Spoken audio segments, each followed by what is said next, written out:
You know, my whole life, I wanted to be the man. Okay? I wanted to be the man. And with this congressional delegation of women, I literally am the man.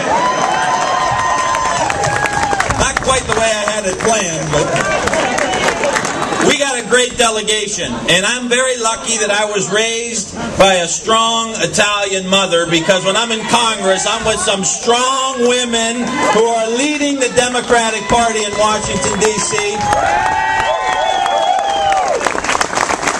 Let me just say really briefly, I think that all of us need to sometimes take a moment and just realize what a privilege it is to live in the great state of Ohio. What an honor. What an honor it is every 4 years to have the opportunity to decide and play a part in who the most powerful person is in the entire free world. That is an opportunity that we have in this state. And as Stu said earlier, in this region of this state, we have an opportunity. And because of the opportunity that we have an obligation. We have an obligation to all those working class people who don't live in Northeast Ohio. You know, we got our crosses to bear up here. You know, there's a lot of Browns fans around here. We've had a rough run. You know, they're moving and right out through our fingertips. Seems like every week. But where we have the advantage, where we are able to celebrate, is that we have an opportunity to represent those working class people in states that go either one way or the other. And so the next few weeks, we've got to make sure that we are not only representing ourselves, we are not only representing our families, we are not only representing our communities, but we literally are representing working class people who are struggling to get along, who need a hand up, not a handout, who just want a government that works on their behalf, that is on their team, on their side. That's all people want. And you have guys running now for office who stand in a dark, closed room that people pay $50,000 to get into, and the man speaks from his heart. We got to see Mitt Romney's heart on that dark video. And his heart said that he is not on our side. But you know what? He's got to come through Ohio, and he can play over there, he can play over there, he can play over there, but he ain't getting back here. I tell you right now, he ain't getting back here. You can drive your motorcade through, you can go into the suburbs. You know, you can hang out with all the fancy people, all the muckety-mucks. But I'll tell you something. If I got a choice, I want to be in the foxhole with the Teamsters, the steel workers, the truck drivers, the people that work with their hands for a living. We cannot let them take Ohio, because he will not get in the White House if he doesn't take Ohio. He wants to tell your mom, he wants to tell your dad that we're going to give you a voucher to go get your Medicare. Goes up 2% a year. Anybody negotiate a contract in this crowd where the health care costs go up 2 or 3% a year? He says, go fend for yourself. You're on your own. Pull yourself up by your bootstraps.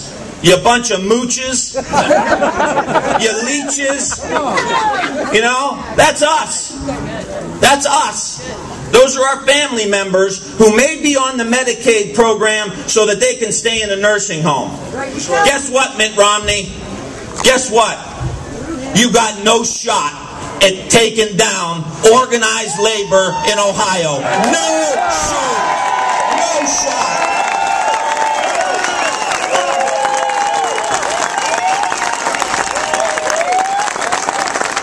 They tried it last year. They tried it last year. They tried it this year. And I tell you what, and then I'm done, because we got some rock stars here. we've got an opportunity, and I believe this in my heart, to change the course of politics. Think about it. This Tea Party movement reared its head. They got all kinds of press. They were screaming and hollering, spitting on civil rights leaders, thinking that that's how you create a movement in the United States, with hate and fear and anger. That's right, Sid. But I'll tell you something that you know better than anybody. What we can accomplish together is so much more significant than what they could try to tear down. It is so easy to destroy. It is so easy to burn the house down. I'll tell you one house you're not going to burn down. You're not going to burn down the house of labor. You are not going to burn down the house of labor. And so, we will stick together.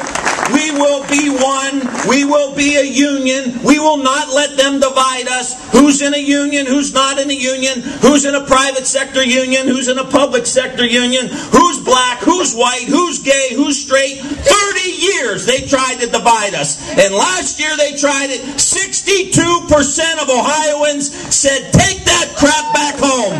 We don't want to hear it.